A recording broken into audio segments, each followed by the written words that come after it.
Good evening, everyone, and welcome to our webinar this evening, Estrogen Back in Balance, Natural Ways to Promote Hormone Balance. I'm Dr. Karen Bender. Happy to be here this evening. We're going to be talking about estrogen, when it's out of balance, sometimes referred to as estrogen dominance. It's 7 o'clock, so I'm going to go ahead and get started on the presentation. And if you ever have any questions during the presentation, feel free to write them in the chat, and I will either answer them as I go or answer them at the end. All right. All right, so just to kind of go over what we're going to be talking about this evening, primarily I just want to talk about estrogen dominance and what are some of the symptoms with it and how you might know if you have it, including some of the testing that can be done to evaluate for it. And then talking about some of the causes of hormone imbalance, specifically with estrogen, and then what we can do to bring it back in balance. And at the end, I'll talk about an opportunity to have a free discovery call with me to talk about how and if naturopathic care would be good for you. Oops. Okay, so here I've just listed some of the symptoms of estrogen dominance. Some of them might seem like you might guess that they would be symptoms, and others might be surprising to you.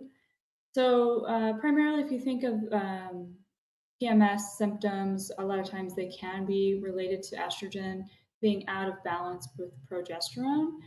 Primarily like changes in menstrual cycle, so really heavy menstrual periods with clots and things like that can be because there's more estrogen in ratio or comparison to the progesterone.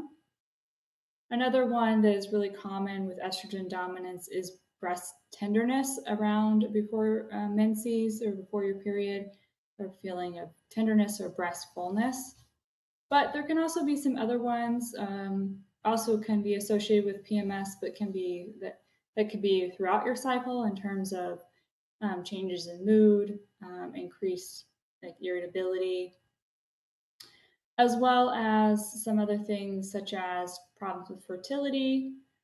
And then there can be some digestive symptoms, energy can be affected, sleep can be affected, and it can also affect other hormone balances like with your thyroid, or it can contribute to low testosterone, which can then affect libido or sex drive. So you can see, and then of course, weight gain can also be related to estrogen dominance. So there's a lot of different things there's a lot of symptoms there. And so maybe you can relate to one or two or maybe many of these symptoms. And so you might be curious to see if, well, is it this or is it something else? And so we'll kind of go into that as I go on. But here I've just kind of laid out all the different things that contribute to estrogen being out of balance or estrogen dominance. So first of all, if you have too much estrogen production, of course you're going to have an imbalance there. But you can also have inadequate elimination. So if you're not getting rid of the estrogen that your body, you get rid of estrogen through your stool primarily. So if you're having constipation or something like that, you wouldn't be eliminating the estrogen. It gets recycled and out of balance. And I'll talk about that in a little bit more detail. Also impaired metabolism, also exposure to things in the environment that act like estrogen in the body, as well as other hormonal imbalances that can all contribute to estrogen imbalance specifically. So first, I'll talk about how estrogen production can be affected. So primarily, it's affected by lifestyle and nutritional factors that can lead to metabolic syndrome. So metabolic syndrome is a combination of different symptoms related to obesity, insulin resistance, too much insulin. All of those things can affect estrogen production. So you can see like the first square there says, if you have too much insulin or hyperinsulinemia, it increases SHBG, which is sex hormone binding globulin. Basically, what that does is it kind of like packages estrogen so that it's there, but it's not being utilized in the body. So if you have less of that packaging, you have more active estrogen. So that's how that affects that. More estrogen circulating in the body. And then there's also an enzyme, aromatase enzyme, that is in fat tissue that can convert testosterone to estrogen. So therefore, the testosterone that you have in your body is converted to estrogen, therefore pool of testosterone, throwing more imbalance out in the system. And then, so overall, all of both those factors make more estrogen, which contribute to estrogen dominance. Okay, the next one is if you're not getting rid of your estrogen, an adequate elimination through the gut, through bowel movements on a regular basis can lead to too much estrogen. So there's different factors that can contribute to this. So if you have constipation for any reason, that means you're not daily removing excess estrogen from your body through your bowel. So it's going to get reabsorbed and recycled essentially in the body, therefore also contributing to the circulating estrogen in your body. If you have an imbalance of good and bad bacteria, if you have called dysbiosis, it can increase an enzyme called beta glucuronidase. And the role of this enzyme primarily is to package up estrogen so that it can be excreted from the body. Think of it as, you're at the UPS and the estrogen's all in a box, ready to leave out to the mail, and somebody comes along and takes it out of the box, so then it can't leave. That's kind of how that works. There are some things you can do to reduce the beta glucuronidase. There's a supplement called calcium D-glucarate. Also, the probiotic lactic acidophilus can also inhibit or limit the beta glucuronidase production. So overall, making sure your gut is functioning well and that you are having a bowel movement every day is something that can be really important. So if you suspect you have a problem with that or that you have some imbalance of your bacteria, then there's a program or a protocol that can be done to bring it back in balance, and that's called the 5R program. And basically, it just is a systematic way of restoring the good bacteria of your gut. Okay, and then another way that the metabolism or the breakdown of estrogen can be affected is so estradiol and estrone are broken down into different metabolites, and they have different potencies in the body. So you have the 2-hydroxyestrone as well as the 16A hydroxy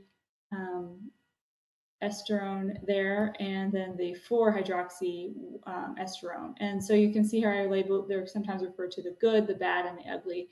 So your body breaks them down, and the ones that are called the bad, or the 16A hydroxyestrone, and the ugly, the 14-hydroxyestrone, those are more likely to damage DNA and more likely to increase your risk of breast cancer.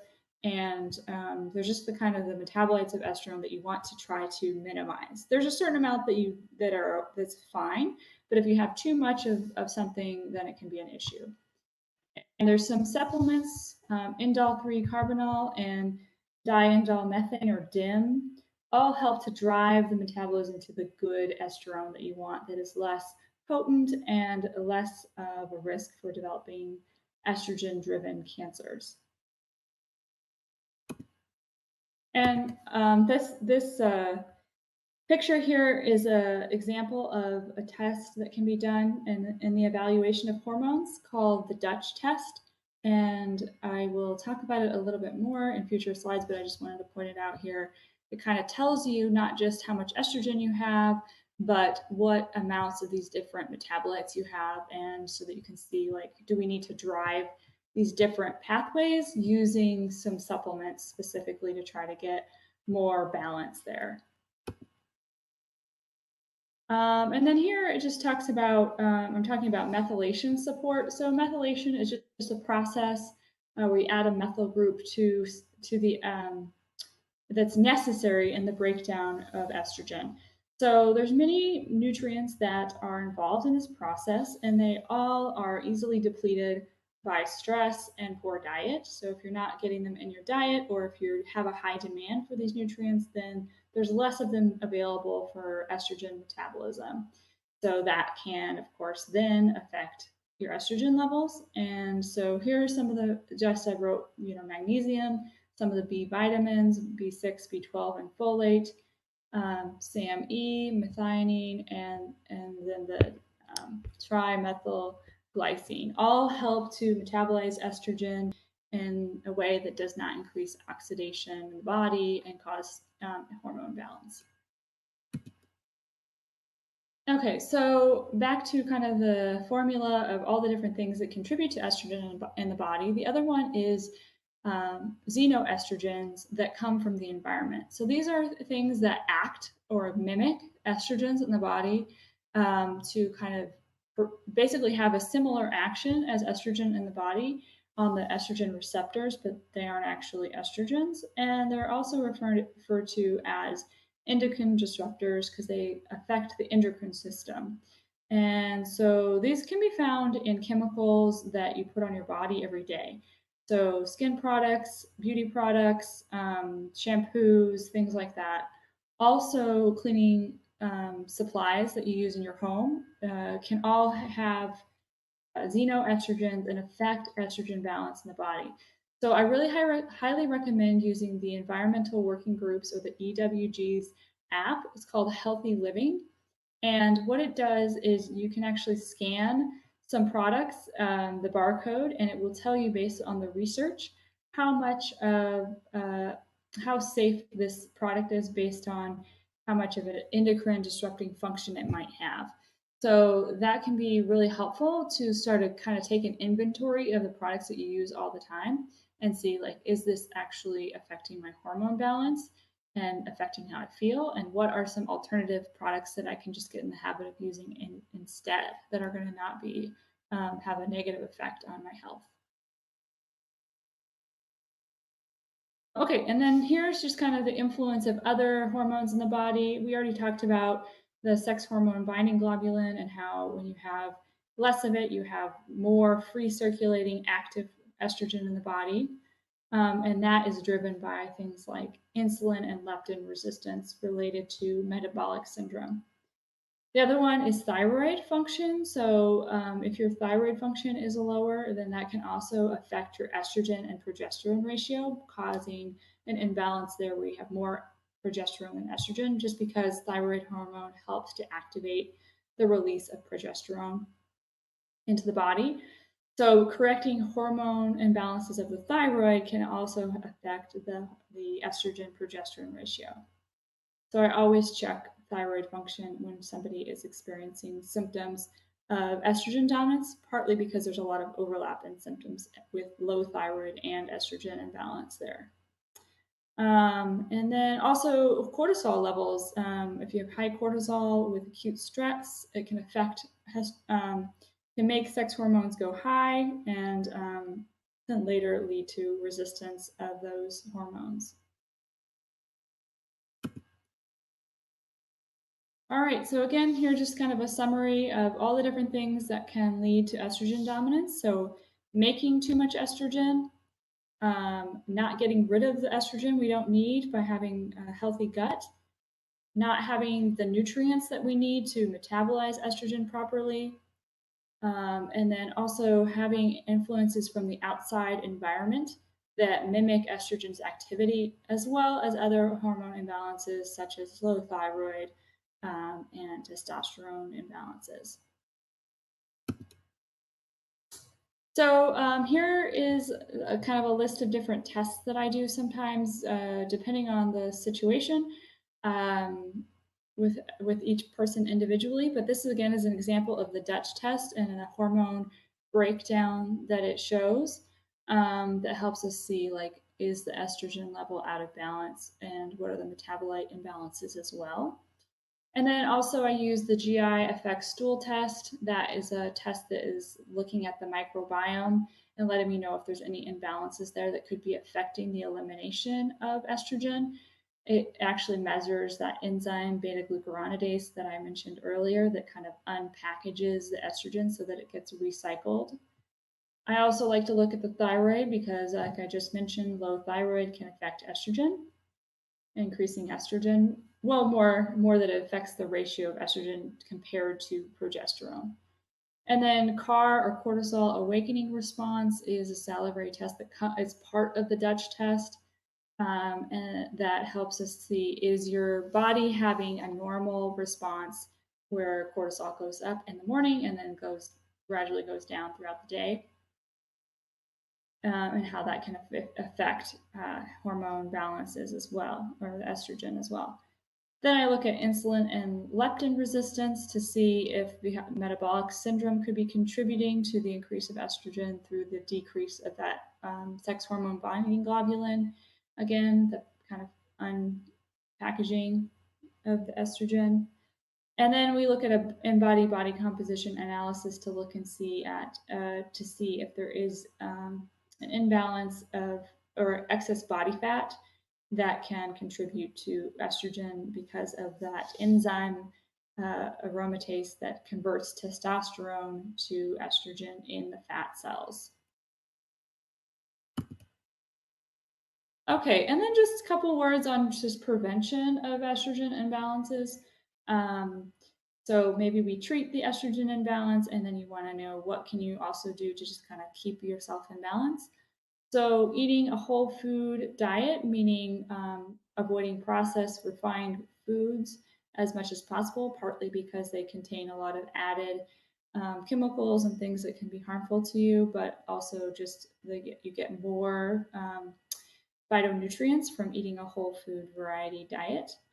Eating mostly organic, also helpful, reducing your exposure to pesticides that can act as endocrine disruptors in the body and throw off estrogen balance that way. Exercising regularly to help relieve stress, also to help maintain good body weight, as well as helping prevent metabolic syndrome. Limiting alcohol and caffeine intake, that can also affect estrogen, mostly through taking up some of the detoxification pathways.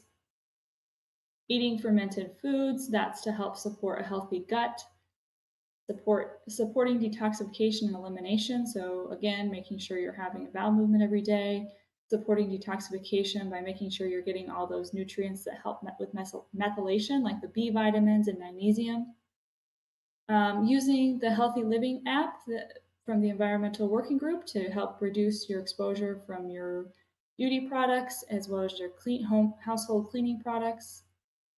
Maintaining a healthy weight, stress management, and then making sure you get enough sleep, just because that can really affect cortisol levels as well as your hormone balance with estrogen and thyroid, all of them really. Okay. And then just some therapeutic interventions. I'll go through some of these in a little bit more detail. I mentioned calcium D-glucarate again once before in terms of helping with supporting the elimination of estrogens in the gut. Methylation support, again, that's the B vitamins and the magnesium. Some stress management techniques there, the biofeedback and red light therapy I'll go into a little bit more. The supplements, the DIM, which, as you might remember, helps support the metabolism towards the good estrogen or the 2-hydroxyestrone. Sometimes it can be helpful to do bioidentical progesterone to help bring the ratio of estrogen and progesterone back in balance, but it's not for everyone. Vitex is an herb that also helps to bring the estrogen progesterone balance back into balance. Liver support helps with detoxification and clearance of estrogen. Sulforaphane is an extract from broccoli that also helps the metabolism of estrogen. The 5R protocol I mentioned before is for gut health. And then the phytoestrogens are plant-based estrogens that help to balance out estrogen because in their presence, they actually can block estrogen receptors if there's too much estrogen, or they can stimulate estrogen receptors if there's not enough estrogen. So they kind of help to modulate estrogen in the body.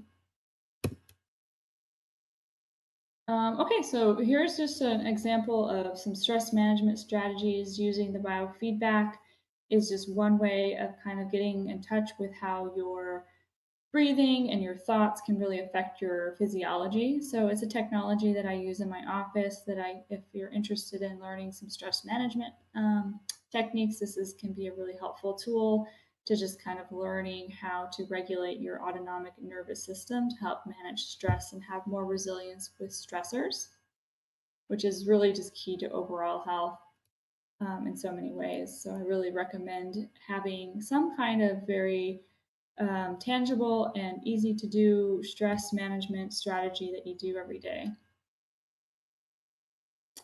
Here's the red light therapy, which if you sign up for a discovery call or a consultation with me at the end of this visit or this webinar, you will get a complimentary session, a 15-minute session of this. So I really encourage you to experience this because if you have never had it done, you'll be really happy to experience the relaxation and the stress relief that this does, but also its added benefit is it helps basically with cellular metabolism that helps with chronic inflammation. So here's the next slide that kind of explains that.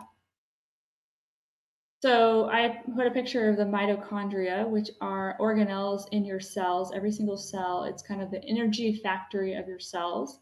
And this is where ATP, which is the energy currency of your body, is made. What the red light therapy does is it actually helps these mitochondria increase their production of ATP, which increases the cellular energy transport, increases cell proliferation and turnover, and then that helps the body's healing process and promotes healing and reduces inflammation in the body. So not only is it good for that, because chronic inflammation can be associated with many chronic illnesses, unresolved inflammation, but also because of the stress relief factor that it can be really nice for hormone balance. And then kind of just back to what we're talking about with nutrition a little bit more. Some examples of some phytoestrogens would be soy. I just advise organic, non-GMO soy products. You want to try to not get anything that's too highly processed. And then flaxseed there is a good option. And then all these cruciferous vegetables here really help. They have that DIM and sulforaphane components that can be taken as supplements, but it's even better if you take and just eat them in your diet on a regular basis, helping with driving the metabolism of estrogen to that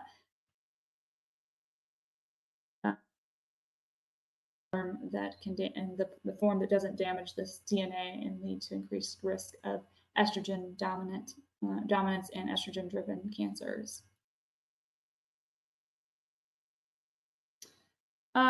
Okay, so I had said something about eating organic foods, and I know for some people that can be a challenge because of the expense. So the Environmental Working Group has actually created a list of some fruits and vegetables that they consider the dirty dozen, meaning that they are more contaminated with pesticides than other produce. And so you want to prioritize eating those as organic. And then the Clean 15, which is over here on the right, are some produce items that are usually less contaminated with pesticides. And so if you have to pick the ones that you're going to eat not organic, these are the safer ones to pick.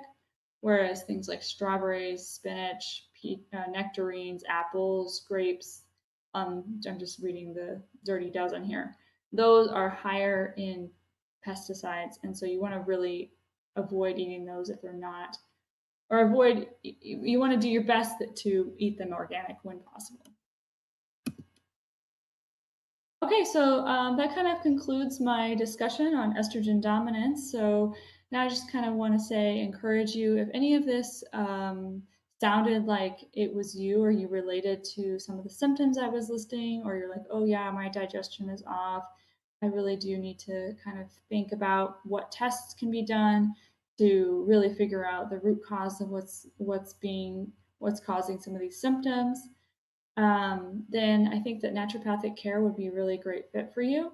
And because I can go through your health history and order the tests that seem appropriate, and we can kind of figure out where the imbalances are and make a customized health plan with nutrition, stress management, and some nutritional or herbal and nutraceutical supplements that are appropriate.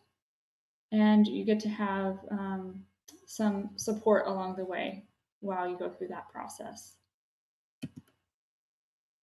So if you're interested to book a free call at the end of this presentation, there'll be a button for you to push that will send you to another page where you can set up a discovery call, and that's a consultation that's free of charge. It's meant to just kind of see if you had any questions about naturopathic care that you weren't sure of. It kind of helps to answer those before committing to a consultation. And that's kind of what I kind of talk about what to expect at your visit. Or if you think, oh no, I'm pretty sure that this is going to be something I really want to do, then you can go ahead and book a consultation by calling the office. And just to give you a little bit more information about your appointment, your first initial consultation, we have options to do it either virtually or in person. Either one will work. I do encourage in-person visits if that's possible, at least for the first visit. But either way is fine. Also, most insurance is accepted; they're listed there.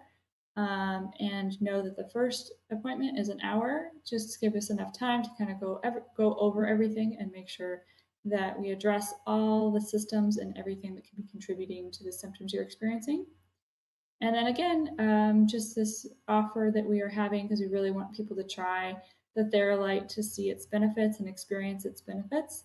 So if you book a consultation or call the office and make an appointment and let them know that you watch this webinar, we will give you a free Theralite session to go along with that.